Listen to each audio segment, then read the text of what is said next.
The Nebra sky disk was liberated from the clutches of black marketeers, thanks largely to the dedication of this man. Archaeologist Harold Meller.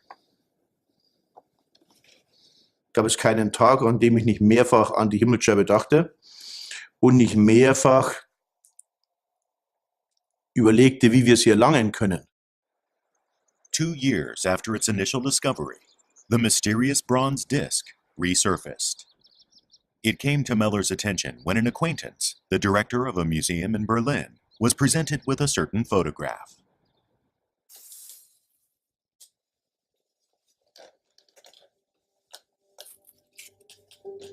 If you display it in your museum, you will certainly have a lot of guests. The visitor gave his name simply as Ahim.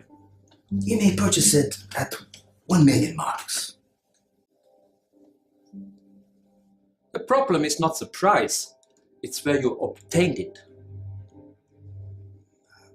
I found it by accident on a mountain in Saxony-Anhalt.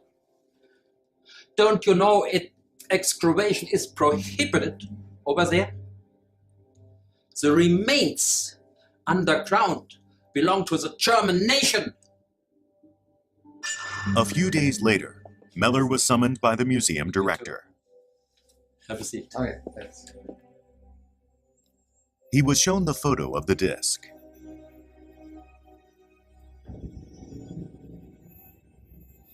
He left in a haze, leaving this picture, and he has never been back anymore.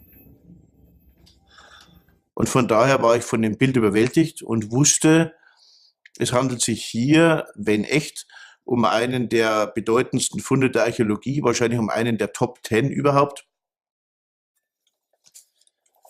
From that day onward, Meller searched for the bronze disc, but to no avail. Until one day.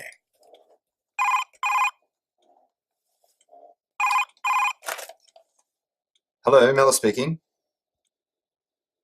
I received a picture of a bronze disc from the publisher of a journal titled Focus.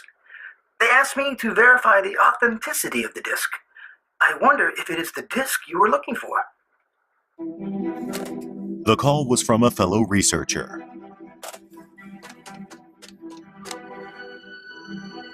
Hello, is that the police? Yes, I've got some information about that stolen bronze disc. Die Zeitschrift Focus nannte die Täter nicht, aber die Täter meldeten sich wieder in Berlin und die Polizei kam dann den Tätern immer näher. Die Polizei wertete Telefongespräche aus und Ähnliches. A fortnight later, Meller was able to meet with the person who had the disc.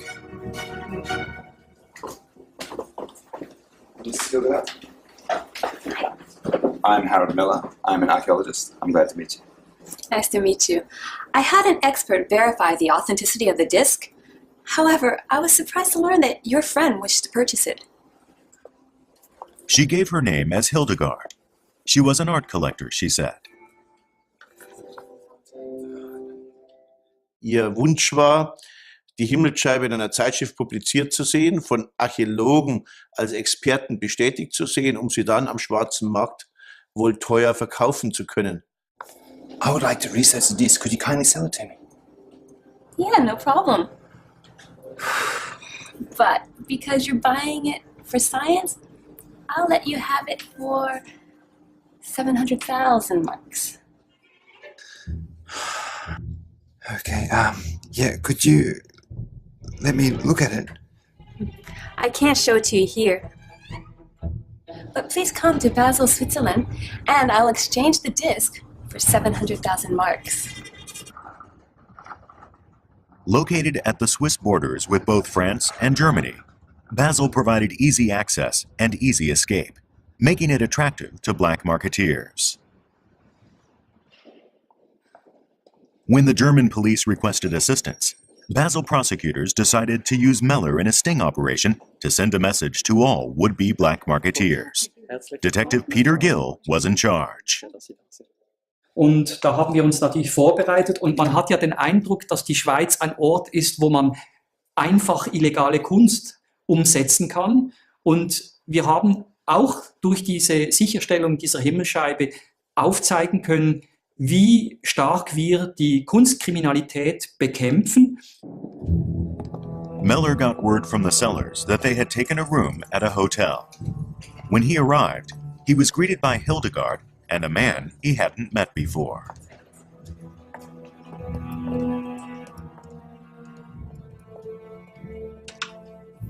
The man was a hen who had initially shown the picture of the disc to that museum director. When Meller refused to go up to their room, they took him to a bar in the hotel's basement. The location for the sale had been changed on the spur of the moment, and there was no one in the bar who looked to Meller like plainclothes police. Did you bring the 700,000 marks? Yes, yes. Actually, under police instructions, Meller was not carrying any money. Show me the 700,000 marks. I need to verify the authenticity of the disc, so I need you to show me the disc first. Der Besitzer war ein älterer Herr, der hatte die Hand immer in so einer Ledertasche, sodass man den Eindruck hatte, da sei vielleicht eine Waffe drin, sodass ich mich nicht ganz komfortabel fühlte. This sword was found with the disc. Can you use it to verify the authenticity of the disc? Meller could not let this chance to recover the bronze disc slip through his fingers. To buy time until the police were ready to pounce, he played along with Hildegard's offer to test the sword. Was it authentic? Yes. I'm happy you think that. Selbstverständlich kann man die Echtheit nicht am Kaffeeaustisch prüfen, aber es sollte nur ein Vorwand sein, ob die Objekte zu sehen. Concerned that the two criminals might not have the disc with them, Meller forced their hand. Can we do the transaction another day? Because you don't seem to have the disc. I have the disc.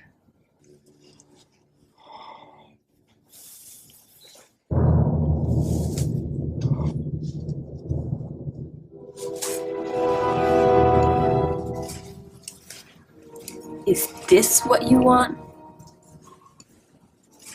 Yes. Just then, Come on! Hold it! Get off of me! I didn't do it! I didn't do anything! Me too! All of you! it turned out that almost all the bar's customers were plainclothes police, about 30 of them. Ich wusste nicht, dass ich verhaftet werde, aber ich war sehr froh, dass man mich sehr schnell wieder freiließ. Und als ich fragte, warum ich auch verhaftet werde, sagte mir, das macht man immer so, weil man hätte schon aus Versehen die Falschen laufen lassen. And so, after many vicissitudes, the bronze disc was recovered. Research showed that it was truly a unique artifact.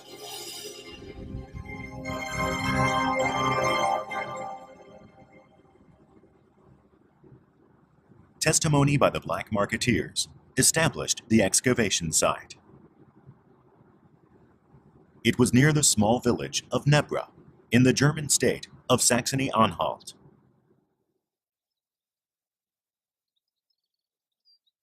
It's a tranquil farming area in what used to be part of East Germany.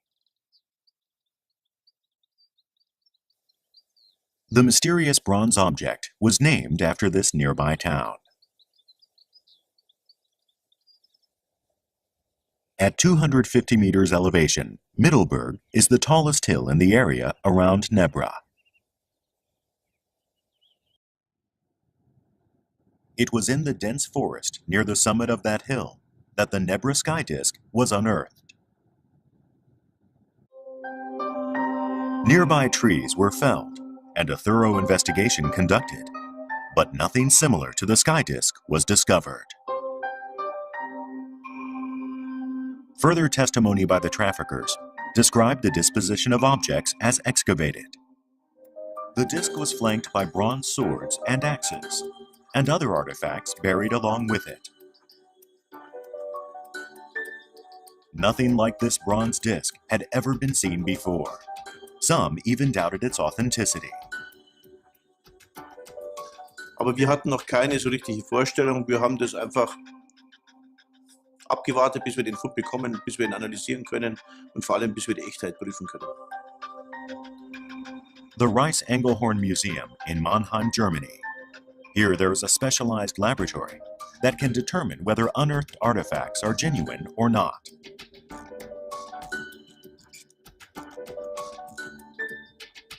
Meller asked for the expert opinion of the lab's director, Ernst Pernicka.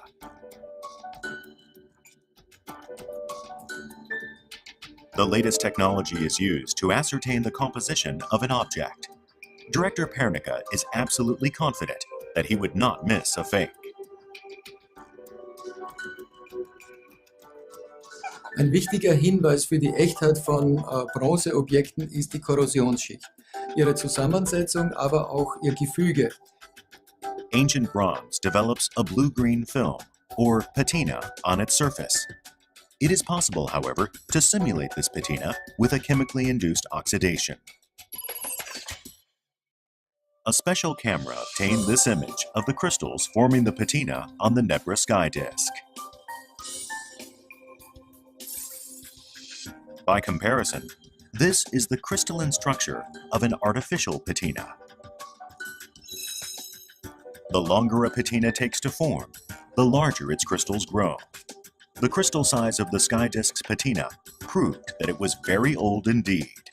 It was the real thing. Metallurgical analysis alone, however, could not determine the disk's exact age. What era did this object come from? Efforts to date the disk continued.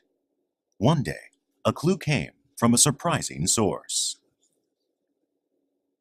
In order to preserve the disk properly, it was thoroughly examined and partially restored. That included analysis of the methods used to fabricate it.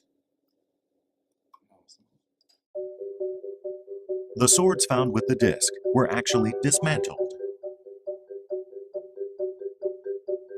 From their hilts, small, thin chips fell out. What could they be? To find out, they were first heated in a test tube.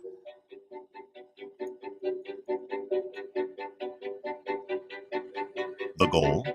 To smell the fumes. Und dann dachte ich, diesen Geruch, irgendwie kennst du so ein bisschen Weihrauch oder ein bisschen was anderes, aber auch, wenn man Birkenpech herstellt, was auch so ein prähistorischer Werkstoff ist, dann riecht es genauso. Und dann dachte ich, Moment, vielleicht ist es Birkenrinde. Dann bin ich zum Landeskriminalamt gefahren, Rasterelektronenmikroskop, und habe mir diese Stücke im Rasterelektronenmikroskop angeguckt. Moderne Birkenrindenstücke daneben, es ist genau das Gleiche. Analysis showed the chips to be indeed white birch bark. Just slivers of plant matter, they were invaluable aids in dating the objects. Carbon-14 atoms, which occur in a fixed proportion in the atmosphere, are absorbed by living plants.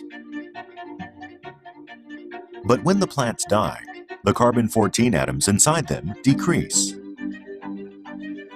The rate is such that they will decrease by approximately half every 5,730 years. So if carbon-14 is present in an object and can be assessed, the object can be dated. The white birch bark from the sword hilts was found to be 3,600 years old. This meant that the Nebra sky disk itself dated back some 3.5 millennia to 1600 BC. Es war schon so außergewöhnlich, dass er so alt ist. Und ich wusste, dass er so alt sein muss, als ich die Fotos sah. Wenn die Funde zur Himmelsscheibe gehören, musste es alt sein. 3,600 years ago, the great river-based civilizations of Egypt, Mesopotamia, and the Indus were all flourishing. In Europe, no high-level civilization existed at the time, or so it was thought. It was, in Europe, the end of the Stone Age and the beginning of the Bronze Age. The disc must have been created by people who had only just acquired metalworking technology.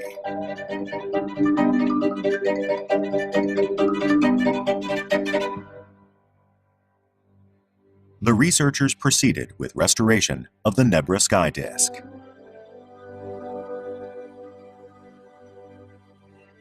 This CT scan reveals the disk's insides. The darker portions indicate corrosion. The patina acted as a protective film, so the metal is in relatively good shape.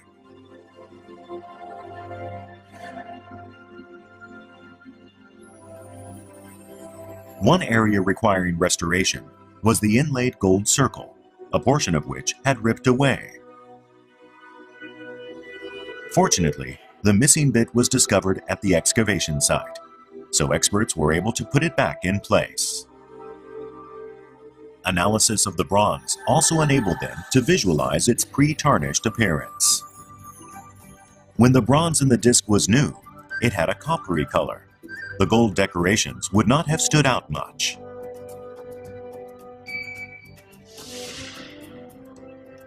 But what experts realized was that the bronze had then been subjected to special processing. Man erhitzt so eine Bronze auf etwa 500 Grad bis zur dunklen Rotglut und das bedeutet, dass die Bronze schwarz wird. Sie verbrennt sozusagen. Und das Ergebnis ist eine schwarze Scheibe. Diese schwarze Scheibe ist hier dargestellt. Sie zeigt eigentlich einen sehr viel schöneren, sehr viel größeren Kontrast von Gold als zu Bronze. Und es zeigt wohl auch den Nachthimmel, weil die Scheibe soll ja den Sternenhimmel in der Nacht zeigen. Researchers turned back the clock on 3,600 years to visualize the original appearance of the finished Nebra sky disk. On a dark disk, golden emblems of the moon and stars shone brightly. The disk beautifully captured key figures of the night sky.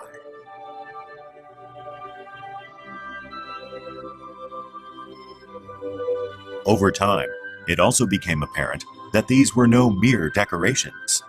They were a way of encoding astronomical knowledge.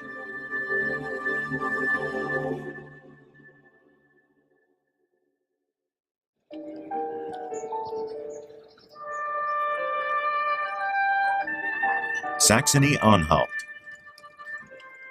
The German state in which the Nebra sky disk was discovered maintains a museum for prehistory in the city of Halle.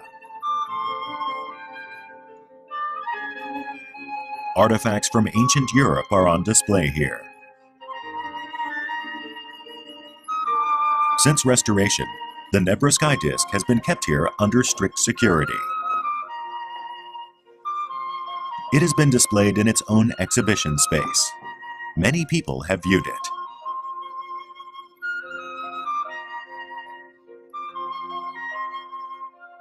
In fact, as soon as it went on public display, the museum was inundated with visitors wanting a glimpse. Harald Meller, the archaeologist who was so instrumental in recovering the bronze disc, suspected that the moon and star emblems were not just design elements. Es war vollkommen klar, dass die Archäoastronomie hier zur Entschlüsselung der Himmelsscheibe eine zentrale Rolle spielt. Es war auch klar, dass dieses Bild verschlüsselt war. Und es ist auch klar, dass dieses Rätsel nicht einfach zu lösen ist. So Meller asked the opinion of astronomer Wolfhard Schlosser. As an expert on ancient astronomy, it took Schlosser only one look to note a feature of great interest.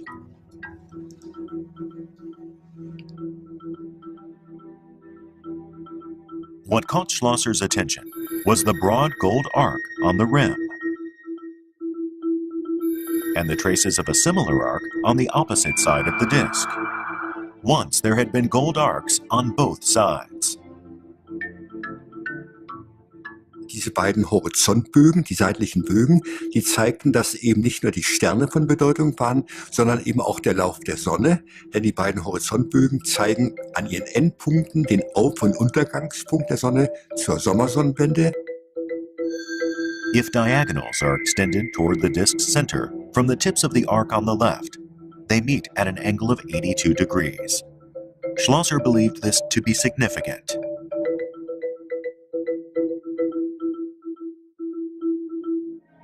The Nebra sky disk was found at the top of a densely forested hill called Middelburg. On its summit, a tall tower has been erected to commemorate the find.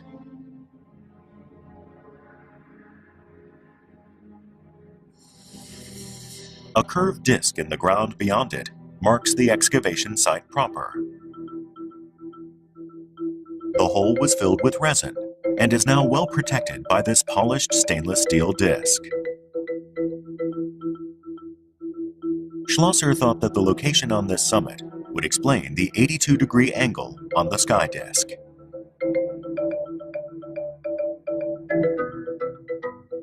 He ascertained the arc traced by the sun during the winter and summer solstices, as seen from the summit of Middelburg.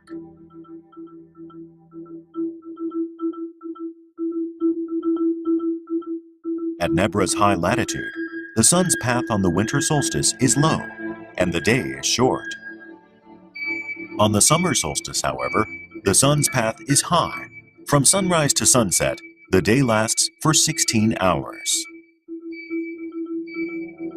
The endpoints of the two arcs on the sky disk, thought Schlosser, might represent sunrise and sunset for the summer and winter solstices. And indeed, the actual angles, measured with a compass, are 82 degrees. The same as the sky disk. Und dieser Winkel von 82 Grad ist der Winkel, den der Sonnenauf- und Sonnenaufgang zur Wintersonnenwende, zur Sommersonnenwende und den entsprechenden Untergang für die Breite dieses Gebietes markiert. The Nebra sky disk thus indicated the winter and summer solstices at Middelburg. It is the world's most ancient astronomical disk.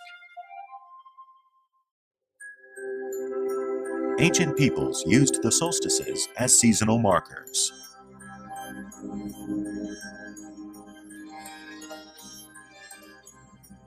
Other ruins were found near Nebra, serving a similar purpose. Surrounded by stout trees, this is known as the Gosek Circle. The circle has been dated back 6,600 years. That's 3 millennia older than the Nebra sky disk.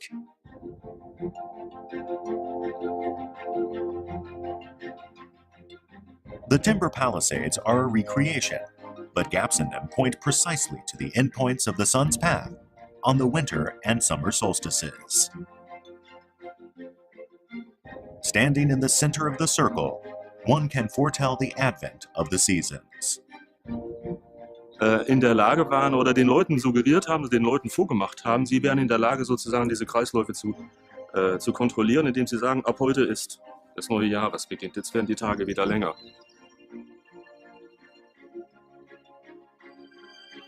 From the air, it is clear that the Gosek Circle is as round as the Nebra sky disk.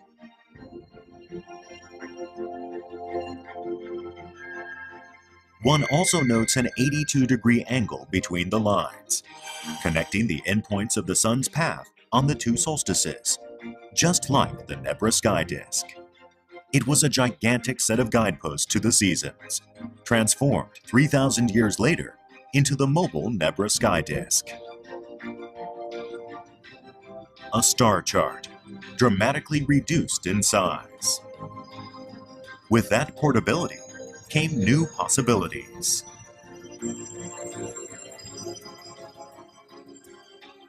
Also die Himmelsscheibe selber stellt ganz normales bäuerliches Wissen dar, was jeder Bauer wusste. Heute gibt es noch Bauernregeln überall in Europa und sicher auch woanders, wo also die Bauern nach dem Laub der Sonne oder den Sternen dann ihre jahreszeitlichen Aktivitäten einrichten. Das war bäuerliches Wissen, kein Wissen von wenigen Eliten oder Herrschern.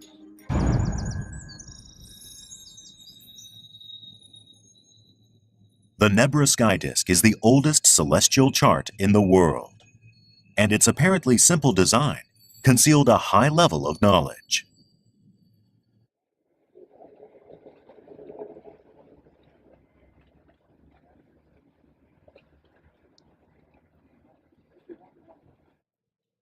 Ralph Hansen examined the sky disk.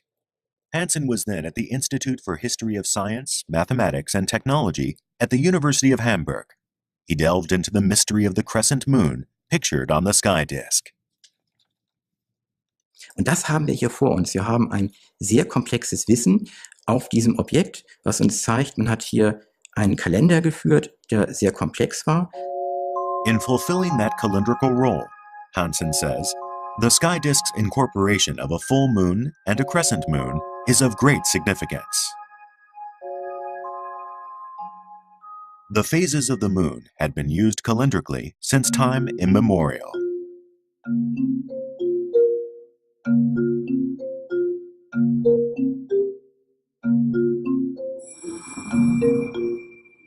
The moon completes one revolution around the Earth in just under a month.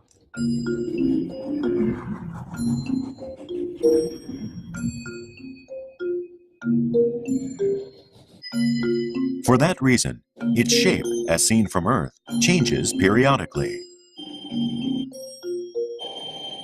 Since the moon could be seen by everybody, it was convenient to base a common calendar on it.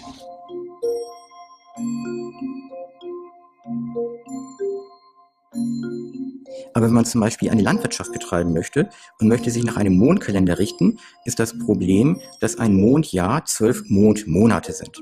Das ist 29,5 Tage mal 12, 354 Tage. Ein Mondjahr ist damit 11 Tage kürzer als ein Sonnenjahr. The Earth completes one circuit around the Sun every 365 days. But it takes 29.5 days to go from new moon to full moon, and then on to the next new moon. So 12 full lunar months only add up to 354 solar days. That's 11 days short of a solar year. By the end of the next year, the discrepancy would be 22 days. After 3 years, it would be a 33-day deficit, about a whole month. The discrepancy between the lunar calendar and the actual seasons would only increase. Reconciling the solar and lunar periods required inserting an intercalary month about once every 3 years. Hansen discovered that knowledge of these intercalary months was encoded in the symbology of the sky disk. There were 32 stars scattered over the surface of the sky disk.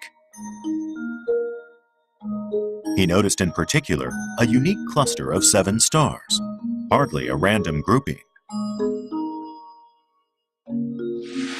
Ancient drawings have been discovered elsewhere with just such a cluster of 7 stars. They are the 7 sisters of the Pleiades. In the northern hemisphere, the Pleiades star cluster shines most visibly in winter, in the constellation Taurus.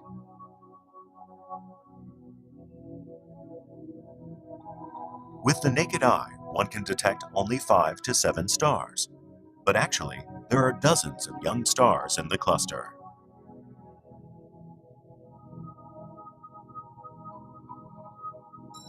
In Nebra, it is visible from autumn to spring.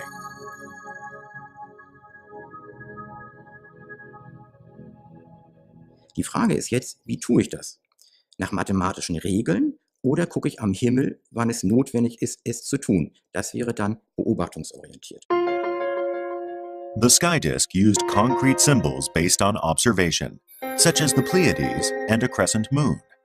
The positions of the actual celestial objects in the sky indicated when to interpolate intercalary months. Starting in October, the Pleiades rise in the east after sundown, illuminating the night sky for half a year, until the following March. During that period, the moon, as it revolves around the Earth, approaches the Pleiades once a month. As the Earth revolves around the Sun, the location of that closest passage between the Moon and the Pleiades changes from month to month. The shape of the Moon in that position changes with it. A full moon in October, diminishing to a crescent moon in March.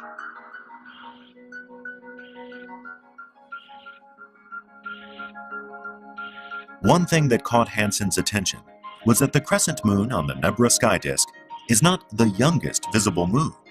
It's fatter, closer to a 4 or 5 day moon. Starting in October, with the full moon near the Pleiades, spring can be expected the month after the thinnest crescent moon appears in the same vicinity.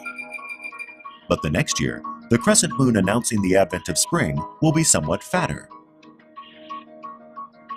And in the third year, it will be a substantial 4 or 5 day crescent moon. By the solar calendar, however, the month will still be February.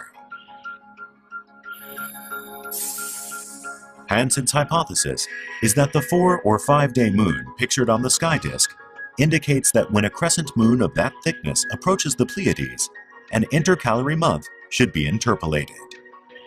Das heißt, dieses Bild, Mond, Sichel und Plejaden am Himmel im Frühlingsmonat, wenn ich das sehe, weiß ich, es ist gar nicht der Frühlingsmonat, ich bin noch Ende des Winters. Ich bin im Februar, ich muss einen Monat hinzufügen und dann bin ich wieder richtig im Kalender. Man liest also am Himmel an den Plejaden ab, welcher Mond steht dort. Bei einer schmalen Sichel ist es okay, bei einer dicken Sichel weiß ich, ein Monat muss hinzugeschaltet werden. Das ist diese alte babylonische Schaltregel und die finde ich auf der Himmelsscheibe wieder in der Kombination der dicken Sichel mit den Plejaden. Babylon was a great center of ancient Mesopotamian civilization. A Babylonian cuneiform tablet on the stars and constellations discusses inserting an intercalary month based on the proximity of the crescent moon to the Pleiades. The Babylonian tablet was written around 600 BC. The emblems of the Nebra sky disk show a similar grasp of astronomical phenomena and a similar calendrical sophistication a millennium earlier. Ich war nicht überrascht über die Sommer- und Wintersonnenwende, aber ich war sehr überrascht über die Schaltregel. Das war eine Komplexität, die ich nie erwartet hätte. Wir sind in einer Zeit, in der wir keine Schrift haben. Man konnte das Wissen nicht aufschreiben. Man konnte das Wissen aber bildlich darstellen. Und das Wissen über die Schaltregel bildlich darzustellen, ist eigentlich sehr, sehr schwierig. There is no question that fabricating the disk required both a knowledge of astronomy and a high level of metalworking technology.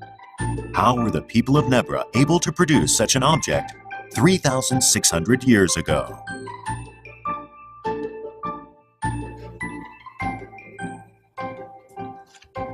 Ernst Pernicka, who had analyzed the sky disk's patina, also looked into the origins of its bronze. Analyzing the alloy's constituent metals, Pernicka and his staff identified even the most minute quantities of a range of substances. The combination and proportions of those substances act like a fingerprint to identify the alloy's origins. Nachdem wir also Mitteleuropa als möglichen Herkunftsort eingegrenzt haben, Deutschland ausgeschlossen haben, bleibt eigentlich am wahrscheinlichsten der Alpenraum. The result of chemical analysis of the copper was a match not with copper obtainable locally near Nebra, but with copper mined in the middle of the Austrian Alps. From that copper source to Nebra is 500 kilometers as the crow flies. The sky disk's copper was a long-distance import. This was an unexpected discovery. As for the origin of the gold, that produced another shock. A survey was conducted by Gregor Borg of the University of Halle-Wittenberg. Gold was typically obtained back then by panning in rivers, rather than through the shaft mining done to obtain copper.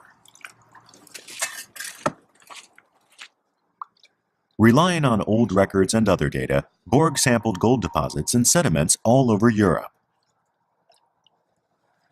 But the gold in most such locations has by now been exhausted, Even samples are hard to come by. Auch wenn es ganz winzig klein ist, haben wir hier tatsächlich ein Mikronugget Gold. The gold used in the Nebra sky disk amounted to about 50 grams altogether, equivalent to just a few nuggets. But even in those days, it would have been extremely difficult to scrape together so much of such a precious substance. In verschiedenen Bereichen von Europa, nahe zum Fundort der Himmelscheibe, auch weiter entfernt, insgesamt etwa 300 oder 350 Goldvorkommen beprobt und untersucht. But none of the gold was a match. Having almost run out of possibilities, the research seemed to be coming to a dead end. 6 years later, Borg finally found some gold with a similar chemical profile.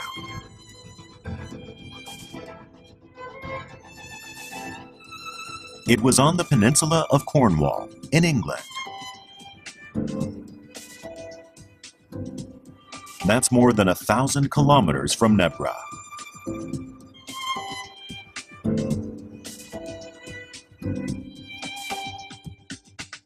The River Carnon flows through Cornwall for about 10 kilometers. In the Bronze Age, it was widely known as a gold-producing area. The gold in the Nebra sky disk was specially imported from this faraway location.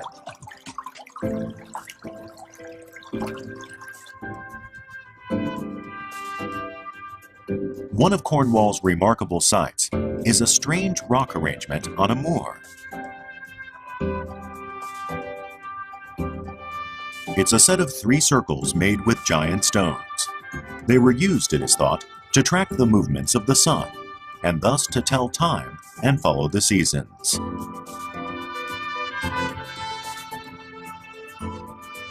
Perhaps by coincidence, they date from very much the same period as the Nebra sky disk, about 1500 BC.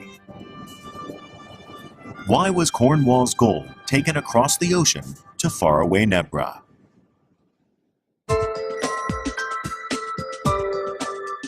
And why were the disks gold and copper obtained from different sources? Bert Zich is an expert in ancient European history. He tried to solve the mystery of why the Nebra sky disk incorporated metals from such disparate locations. Diese Region ist prädestiniert für Pflanzenbau, aufgrund der besonderen Bodenverhältnisse, Lössböden und so weiter. Weniger wohl Tierhaltung, aber Pflanzen auf alle Fälle mit sehr guten Erträgen. Es ist eine bäuerliche Kultur, die also produzierend ist und damit natürlich auch dann freisetzt für andere Tätigkeiten. Man braucht Werkzeuge, man braucht diverse Gerätschaften, um diese Produktion leisten zu können. Und da ist das Metall natürlich sehr willkommen. Das Metall ist eigentlich der Kulturgeber schlechthin, der den Wert der Kultur ausmacht. Apart from agricultural produce, Nebra has one other major local industry. This white mountain is a site for mining potassium chloride, a kind of salt. Long ago, the Nebra area had been under the sea. For that reason, high-quality salt was available in abundance. And in the Bronze Age, salt was as vitally important as gold.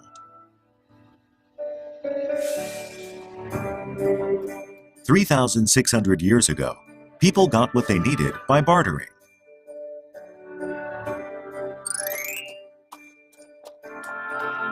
Gold and copper were traded and retraded, making their way to Nebra.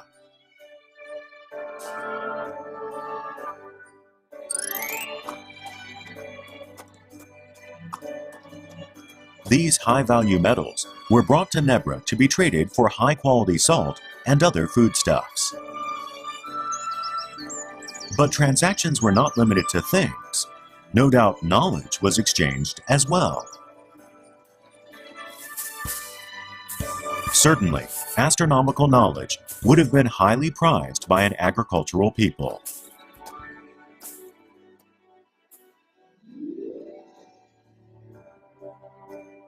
The Nebra sky disk emerged when and where it did, thanks to ancient trading practices.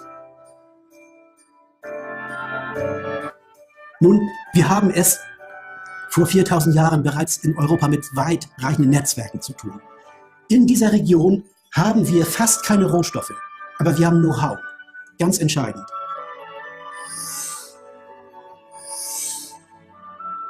From England in the west to as far as Egypt in the south, trade thrived in ancient Europe.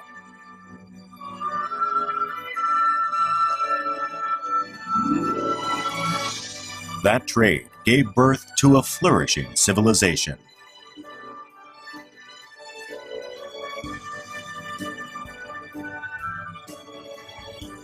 The Nebra sky disk constitutes proof of this hitherto unknown civilization.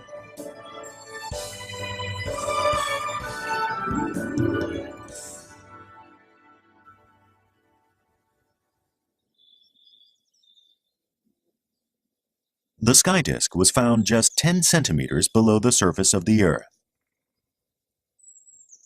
Hortfunde werden üblicherweise in Tälern versteckt, an Flussläufen, in Mooren und so weiter. Auf einer Bergkuppe eigentlich nicht. Das ist die große Ausnahme. This is the grave of one of the leaders of that era. A number of precious items were buried next to the body.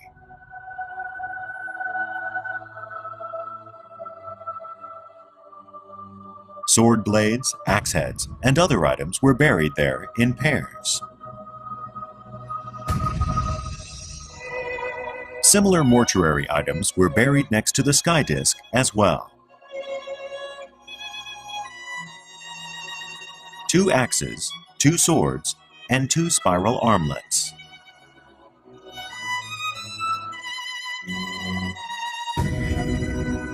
The sky disk had not simply been buried in the ground. It had been interred in ritual fashion, as if it had been some august personage. It is also possible that some better sky disk had been created, rendering this one obsolete. Some scholars speculate that even an obsolete disk could still have been offered up to the gods in gratitude. But there has been no final answer here. Niemand hätte sich so eine Himmelsscheibe ausdenken können, sondern die ganz großen Funde der Menschheitsgeschichte überraschen uns immer dadurch, dass wir unsere Vorgänger, die prähistorischen Menschen, dramatisch unterschätzt haben. Niemand hätte es für möglich gehalten, dass so ein Bild mit solch einer Bedeutung, in so einer Schlichtheit und Eleganz gefertigt wird. In June of 2013, the Nebra sky disk was inscribed on UNESCO's Memory of the World Registry of Documentary Heritage Objects. Deciphering the code of its complex symbology continues. That arc that so resembles a smile, what does it signify? And what about the total of 32 stars pictured on the disk? What do they mean? 3,600 years ago, the people gazing at the Pleiades and the crescent moon discovered marvelous laws of the cosmos. Inscribed symbolically on this small disk, that precious knowledge could be shared by a broad group of people. When the Nebra sky disk was buried, it was lost to history. But the knowledge it represents survived and spread around the world. That knowledge lives on even today, transcending time.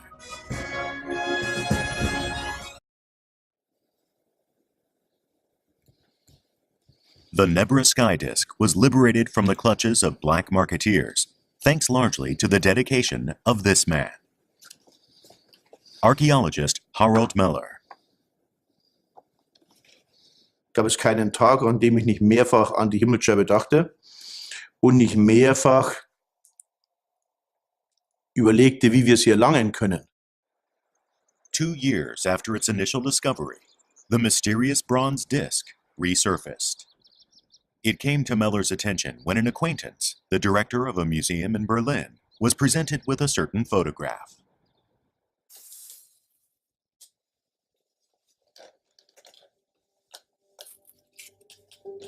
If you display it in your museum, you will certainly have a lot of guests. The visitor gave his name simply as a hint. You may purchase it at 1 million marks. The problem is not the price, it's where you obtained it. I found it by accident on a mountain in Saxony-Anhalt.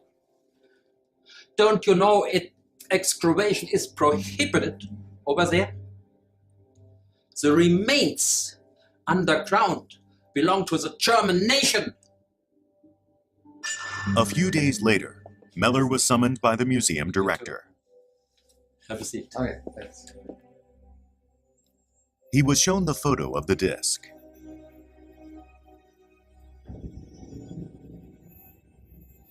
He left in a haze, leaving this picture, and he has never been back anymore. Und von daher war ich von dem Bild überwältigt und wusste, es handelt sich hier, wenn echt, um einen der bedeutendsten Funde der Archäologie, wahrscheinlich um einen der Top 10 überhaupt. From that day onward, Meller searched for the bronze disc, but to no avail. Until one day.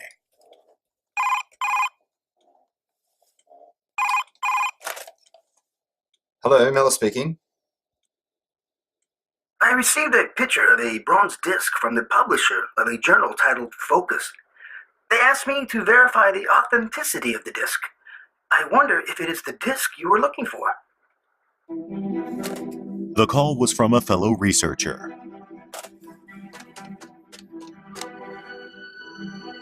Hello, is that the police? Yes, I've got... When Meller refused to go up to their room, they took him to a bar in the hotel's basement. The location for the sale had been changed on the spur of the moment, and there was no one in the bar who looked to Meller like plainclothes police. Did you bring the 700,000 marks? Yes, yes. Actually, under police instructions, Meller was not carrying any money. Show me the 700,000 marks. I need to verify the authenticity of the disc, so I need you to show me the disc first. Der Besitzer war ein älterer Herr, der hatte die Hand immer in so einer Ledertasche, sodass man den Eindruck hatte, da sei vielleicht eine Waffe drin, sodass ich mich nicht ganz komfortabel fühlte. This sword was found with the disc. Can you use it to verify the authenticity of the disc? Meller could not let this chance to recover the bronze disc slip through his fingers. To buy time until the police were ready to pounce, he played along with Hildegard's offer to test the sword. Look at it. I can't show it to you here. But please come to Basel, Switzerland, and I'll exchange the disc for 700,000 marks. Located at the Swiss borders with both France and Germany, Basel provided easy access and easy escape, making it attractive to black marketeers. When the German police requested assistance, Basel prosecutors decided to use Meller in a sting operation to send a message to all would-be black marketeers. Detective Peter Gill was in charge. Und da haben wir uns natürlich vorbereitet und man hat ja den Eindruck, dass die Schweiz ein Ort ist, wo man einfach illegale Kunst umsetzen kann. Und wir haben auch durch diese Sicherstellung dieser Himmelscheibe aufzeigen können, wie stark wir die Kunstkriminalität bekämpfen. Meller got word from the sellers that they had taken a room at a hotel. When he arrived, he was greeted by Hildegard and a man he hadn't met before.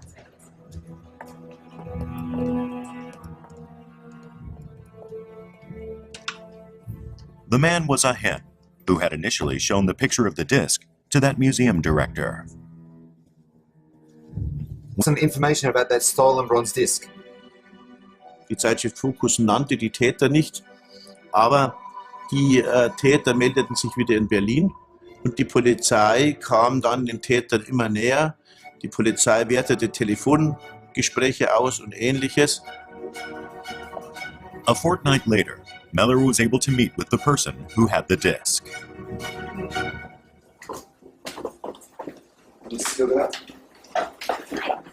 I'm Harold Miller. I'm an archaeologist. I'm glad to meet you.